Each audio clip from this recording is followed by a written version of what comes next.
Hello, everyone, and thank you for joining me here today again at Underneath Her Skin. It's your girl, Nicolin, and I am here today with Angelique, my very special guest today, who is going to share with us her story about 9/11.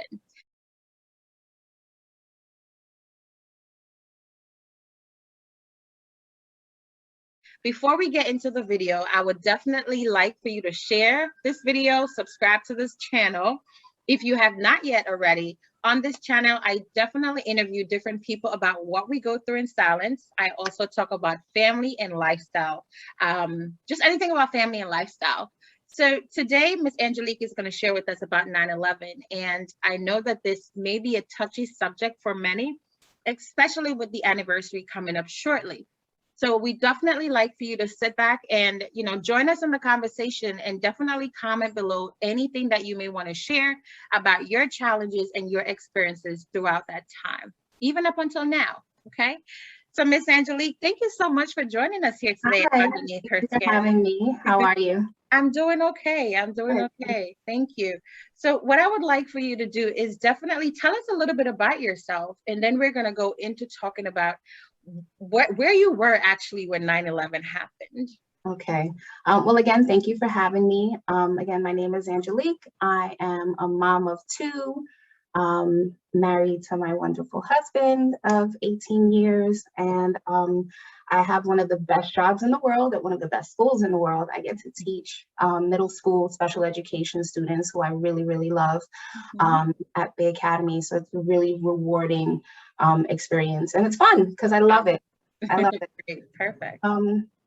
So yeah, as you mentioned, the anniversary of 9/11 is coming up, and it's, definitely a sensitive subject, and one that I'm, very blessed and fortunate enough to be in a place in my life today where I can talk about it, without being this well of emotion that I used to be. It just used to spill over, even in my workplace. Because, as a teacher, you have to teach about 9/11. Absolutely. And once was at a point in my life, in my teaching career, where it was so fresh that it was just really hard to deal with. To start, on 9/11, I was 18 years old. I had just turned 18 and I was working. I hadn't, started college. So I was doing little odds and ends jobs in between, at a temp agency. And I happened to be temping at a building on Old Maiden Lane, which was I know exactly where that is too. Around that court district, and it was one of those cold calling jobs where you just called people and they were rude and hung up on you, and you were fortunate to get that one person. That one person who was like, all right, I'll entertain you, but no thank you at the end.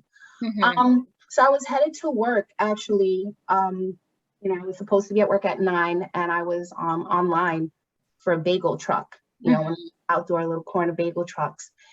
And I just heard this very sharp, close, noise, and it was very loud, and I didn't know what it was. And then you hear the impact, and then next thing you know, everyone's just running. So lucky for me, I was very close. The bagel truck was right there on the corner of the building that I worked in, so I was fortunate enough to be able to run for cover very quickly. And after that, there was a lot of darkness. It was an eerie silence for a while. And we just stood there for hours. We didn't know what to do. We couldn't come out. And eventually, I think we were stuck in the building for about a good almost 5 hours. And eventually we were told to evacuate, and you come out, and then there's, there are no words to describe what you see. There are no words to describe, the scene. It's something you only see in movies. You never think this is going to be something I'm going to see, much like this pandemic. Right. It's something that you never think you'll live to see. And so it was really hard to see some of the things that I saw. I had to walk home. Which was at this time, where did you live? Because you worked in Manhattan. So yeah, I worked in Manhattan, and at the time I lived in Spanish Harlem. Okay. I moved to Brooklyn when I met my husband, but Okay. I was born in the Bronx and raised in Spanish Harlem. Okay. So I lived on the upper side of Spanish Harlem, and I had to walk home. And I had a brother who was in high school at the time. My mom, who was pregnant, she was waiting for transport because she also worked down in the area, and she was waiting for, like, the military were escorting the elderly and disabled. And my mom happened to be, you know, a high risk pregnant woman, so she wasn't walking, you know, obviously she couldn't walk in Spanish Harlem. So, you know, then it went, you know, it came down to I had to pick up, you know, my brother from school. And, you know, usually it's my mom who would get him. So he saw me and automatically thought the worst. Yeah. Thing had happened to her. So it was just really, that day was traumatic to say the least. And I, living in Spanish Harlem in itself during that time was an experience because, you know, you have they call them bodegas, but in 2000, Spanish Harlem, the bodegas are now wallas. You know, they call them wallas, the grocery stores. Walla, you know, you're my friend. And you know, we had a lot of our Middle Eastern brothers and sisters who owned those stores who were being targeted. Oh, wow. You know, they were, you know, they had their stores being targeted because, you know, that this ignorant mentality that a group speaks for all. Right. So, you know, it was hard to also live in that type of neighborhood where there's all these high tensions because of this act of terrorism. Right. Right. So, you know, what would you say was your reaction? Did you even know what happened? You know, did you see the buildings or anything from where you were? I couldn't. No, from my vantage point, I couldn't see the buildings themselves. All I could see was smoke. Okay. By the time we were evacuated, one building had already collapsed. Ooh. Two buildings, as a matter of fact, had already collapsed. Tower 7 hadn't yet collapsed. We were in the buildings for so long. We were trapped, not trapped, but we weren't allowed to leave our building for so long. So I couldn't see anything really because it was just dark. There was dust, there was soot everywhere. So again, just like walking aimlessly, you know, just being guided and, you know, herded along, I guess, because there was just so many people trying to make sense of what was going on. And I didn't know exactly what happened until I got home. You know, and I was actually in my grandmother's house. And that's when we turned on the news, and I mean, everyone was just glued to the TV for the day. And I just couldn't make sense of it, you know. And then of course, right away, the conspiracies start coming out, and you know, you don't know. And again, I'm 18 years old. I don't know about politics. I mean, you're like a baby, you know? Yeah. You know, not only do I not know about politics at this point in my life, I don't care about politics. I don't know anything. I know who our president is. I know who my mayor is. God bless America. That's the extent of my, you know, my political knowledge. So just trying to make this you know, sense out of it the best that I could at that young age, you know, and just being strong for my younger brother. Absolutely. Yes.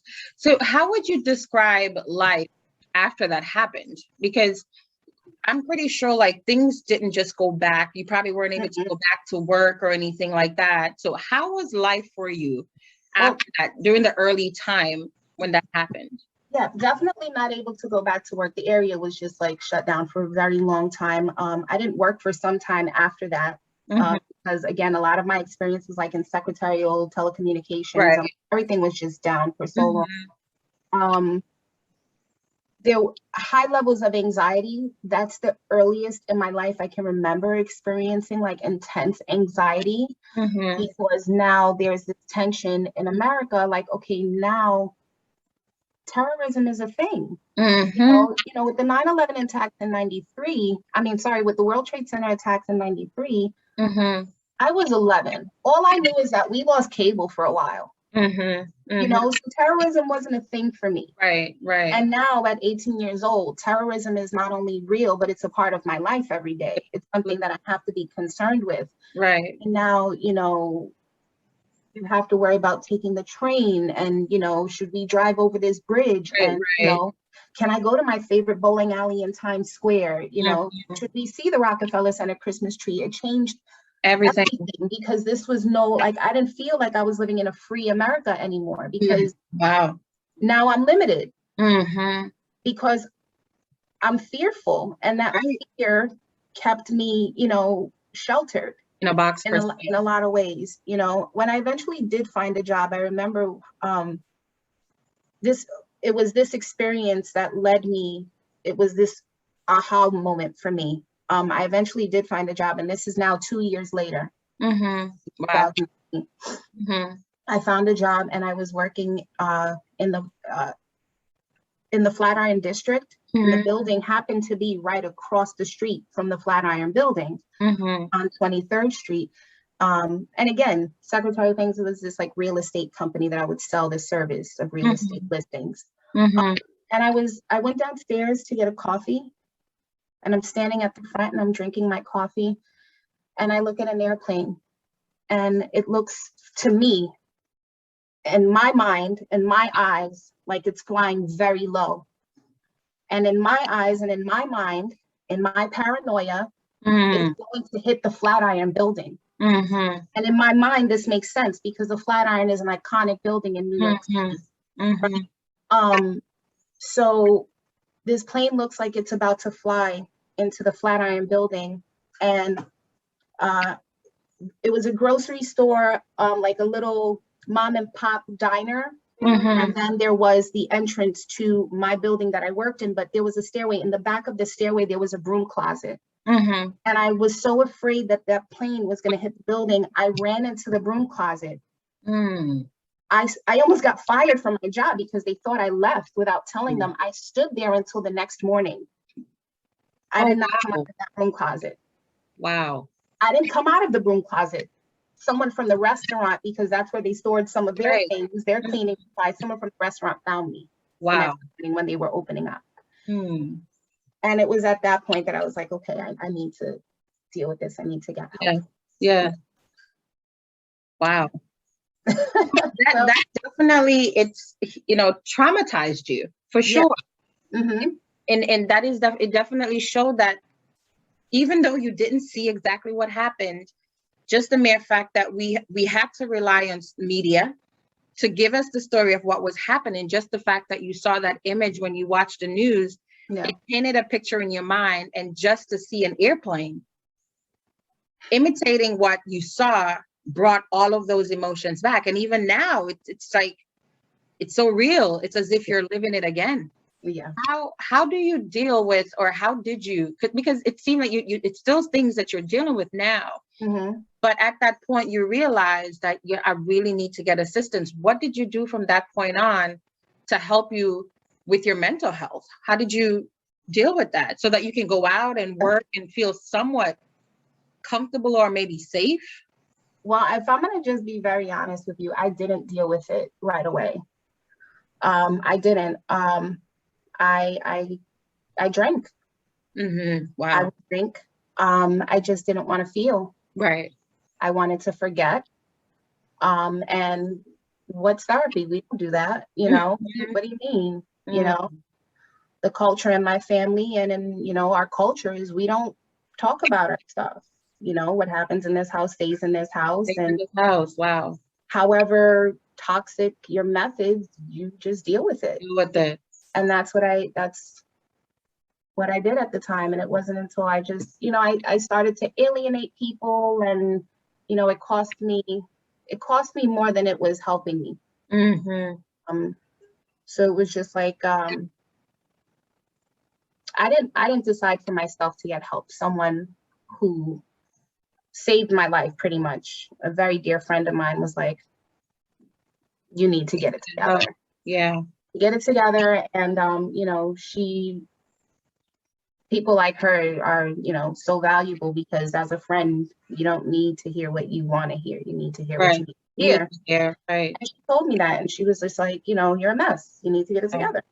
And so I you know, she helped me look into that, because I didn't know what I was doing. I didn't know how to get help. You know, I didn't know what that looked like, you know. That's not a normal thing for your household or your family that you can talk about. So I get it. Yeah. So yeah, she helped me out in finding someone to talk to, and I started therapy in 2004. Mm-hmm. Yeah. And would you say, I mean, it's something we can definitely talk about, but I also wanted to find out how did it impact your household? Like your mom, who was expecting at that time and probably was further along, your brother, your grandmother, how did that affect your family as a whole? My mom went from overprotective to don't look out the window, you know. She became like super, super, super paranoid. And, you know, it's weird because my mom, I always refer to, like, you would never know anything was going on with my mom. Like, she was just that type of person that we could be like on our last $10 and somehow you'd get a full meal on the table. Absolutely. And she'd smile while serving it to you, you know. Yeah. And so she's very like, no, everything's fine. No, everything's fine. No, everything's fine. She may be suffering internally, but you'll never know. No, everything's fine. Everything's fine. So, I mean, I just feel like she just went into hyper mom mode because she was very protective of me. You know, she was very fearful of us going out because she knew that, you know, our neighborhood wasn't necessarily the safest neighborhood. Yeah. I mean, as far as myself, I just like, you know, I became like the shell of myself until I got the help that I needed, you know. So let's talk about that help, because I know that you know, I'm Caribbean, I'm from Jamaica, and you're Hispanic. I'm not sure exactly, where exactly are you from? I am Puerto Rican and Dominican. Puerto Rican and Dominican. So like a little bit of both ends of the craziness. So like both of our culture background, we really do not, you know, talk much about our problems like that. And in therapy, it's not something that we talk about. Go to who? No, we're not going to go. Just like you said, what we go through in the home stays in the home. We don't talk about our challenges outside of the home. So when you started and decided, and that dear friend of yours helped you to see that you need that assistance, how did that start to help you? And did that even help your family at large in the end? Yeah, I mean, with me, I had to start from way before 9/11. You know, and it helped me with dealing with some unresolved issues I had with my family, my parents, because all of those unresolved issues shaped that person who I was, and, you know, a therapist at the time. So we think things don't affect us because we push it way, way, way in the back of that closet. And you know, you don't know until you're older, like it eventually pushes its way out of the closet. You know, comes back. So many times. There's only been so many things too that you can fit in there, you know. So true. At the seams. So true. So you know, as far as me getting the help, it helped me at the time. And I say at the time because, you know, I stopped going to therapy for a while because, again, in my being young, you know, being ignorant, I went for, you know, a year or two, and I'm like, yeah, I'm better now. I'm fixed. I don't need this anymore. And I stopped going. And then you realize that, you know, life changes and things change, and there's always going to be, you know, something new to process and deal with. And, absolutely. You know, new experiences to navigate your feelings about. And it's always good. Like, you know, I was talking to someone the other day. I said, I'm going to be in therapy for the rest of my life. You know, I can have not a care in the world. It just makes me feel better. You know, absolutely. You know, so it helped me to, you know, address some things from my childhood, you know, some abandonment issues, you know, resentment issues with certain my family, and to just let those things go, not for them so much, but to give myself release, to unburden myself from those feelings of resentment that I had towards those people. You know, so therapy is not about, you know, forgiving other people for them or working through other things for them. It's working through it for you. For you, absolutely. Yeah. When you forgive someone, it's not saying that what they did is okay. You know, it just means that you're willing to forgive them. So your heart and your mind and your soul and your spirit is unburdened, and 100%. You can move on. You know, and I learned that in therapy. because I was just good for holding a grudge, man. I was so good for holding a grudge. Yeah. And, you know, I learned you can't change people. You don't want to change people. You don't have to change people. If you love somebody enough and you need to deal with them, change your approach. Yes. You know, change your perspective and things like that. So I learned in therapy and through also, you know, my faith that I'm in control of nothing. Amen to that. True. You know, I just try to continue to walk the path that I know is already in place for me. Yeah. Do that righteously so that I can live my life in a way that I continue to receive the blessings that I have, because my life, when I tell you, is a 180 from where I was 20 years ago. It's amazing how things have changed. And not only is my faith the biggest part of that, but also the mental health that I've been getting to help me get that balance. Absolutely. And I thank you for that. Yes, I'm telling you, like,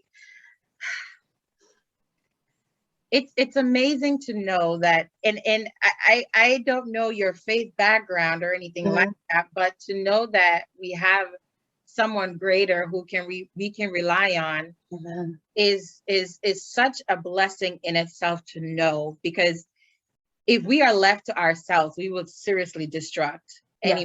So it's amazing that God places people in our lives at specific times, specific moments to help lead and guide us. And I'm glad, so glad that, you know, your friend was able to assist you in helping you to get to your better self, and to definitely help you to get on the path that you need to, you know, because when anything this traumatic or this big happen in any one of our lives, shifts our dynamics, changes our whole being, you know, it can really damage us. And I know there's so many people now who are still suffering to this day, simply because of that event that has happened and has not gotten to the place of peace and comfort even to this day, and may continue to live like that because it was just so much. You know, so to find that peace, it's really awesome. And I'm glad that your saving grace came in that way. You know, you explained that you were at the point where you pick up, you know, alcohol, and I'm sure many people did, along with other things. But I'm glad that you were able to get back on track and you were able to get yourself together and be here today to tell your story, to share with others, you know. So I definitely thank you for that. I want to know if there's anything that you want to share, just, you know, any final words that you want to give, and, you know, about your impact. I mean, how 9/11 impacts you, and how you are, you know, doing much better, you know, from that time. It's not that you're fully recovered, but any advice that you would like to give to someone who may still be struggling with that? Well, one thing that 9/11 brought perspective to me first and foremost was how uninformed I was with the events going on around the world. And, you know, you think about something so far away, Afghanistan, you know, again, even relating to the pandemic, I myself had this idea like, oh, it's all the way in China. We don't have anything to worry about. So you think about these faraway places and you don't think that it's going to affect you until it does. So, you know, it gave me that, you know, it motivated me to learn more about what's going on around the world. It also opened my eyes to, you know, again, thank God my friend saved my life when she told, you know, get help. If you can't, you know, I grew up watching my mom do it all on her own. You know, she was a single mom. She did it all on her own and she made it look easy.